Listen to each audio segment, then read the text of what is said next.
In this video, we're going to take a brief look at how the presidency has evolved over the years. George Washington was the first president, and by definition, everything he did, he was doing it for the first time. This brought with him a very cautious approach to the office. Whenever it was using his veto or using the power of the presidency in any way, he was very cautious, very deliberative, and kept a very minimalist idea of what the president's powers were. He saw it as a constitutional presidency that was more of a secretary than an active chief executive. It's come a long way since then. Andrew Jackson was one of the first candidates to actively campaign for president and try and garner popular support. Campaigning for presidency was, before this, beneath the president. It was seen as petty, as something you didn't do.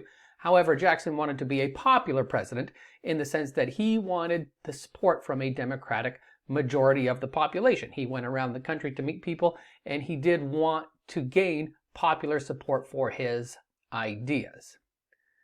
Abraham Lincoln used the power of the presidency to fight the Civil War, and in many cases he used the office to try and concentrate power and do things without congressional approval. Very controversial, but also happening during the middle of a civil war.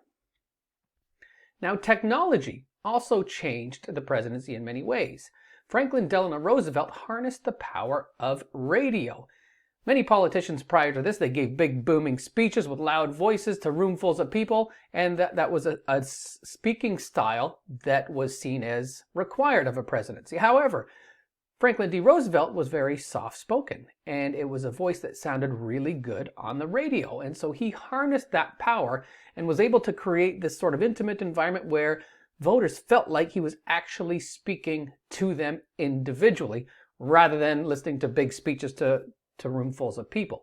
He gave weekly fireside chats that sounded just like that, the president talking quietly and warmly to the nation. And so that really helped change the communication dynamics between the president and the mass public. TV also shaped how presidents communicate. President John F. Kennedy recognized the power of TV, and in the first ever televised presidential debate with Richard Nixon, he decided to wear makeup, standard TV makeup, to make himself look good on camera. Richard Nixon refused to wear makeup, and this looked gaunt and gray on camera. People that listened to the debate on the radio thought Nixon won. People that watched on TV saw Nixon sweating and looking uncomfortable, and they thought Kennedy won. Now, throughout his presidency, as brief as it was, Kennedy really used the power of the visual and TV to connect with Americans.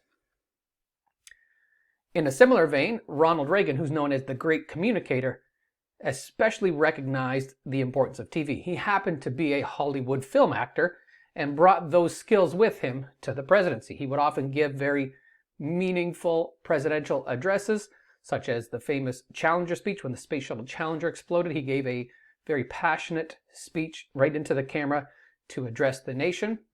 He also was known for very big stage-managed presentations as well. This is a famous speech at the Brandenburg Gate that divided East Germany from West Germany, where he asked the Soviet leadership to tear down this wall, really recognizing the power that he could bring with his experience as an actor through the presidency. Now, I mean, in many cases, he would use lines that were reminiscent of some of the lines he used in movies, but it was effective. So effective that they call him now the Great Communicator.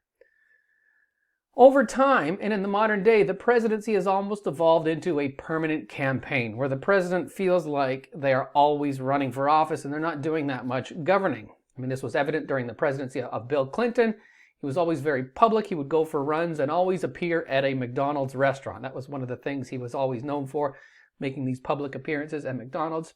He also happened to be running for re-election during the Olympic Games in Atlanta. And so that was the opportunity for him to use the office of the presidency to show up and, associate himself with the Olympics and try and present a positive image to voters.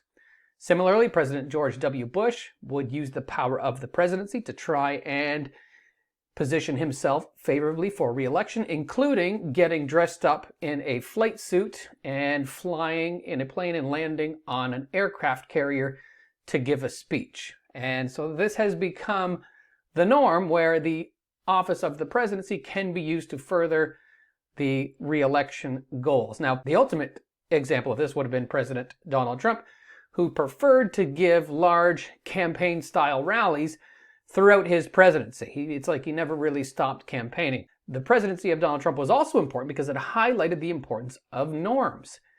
Norms are unwritten rules, customs, and best practices. As much as the role of the president is written down, a lot of it isn't. A lot of it just relies on the goodwill of the person in the office.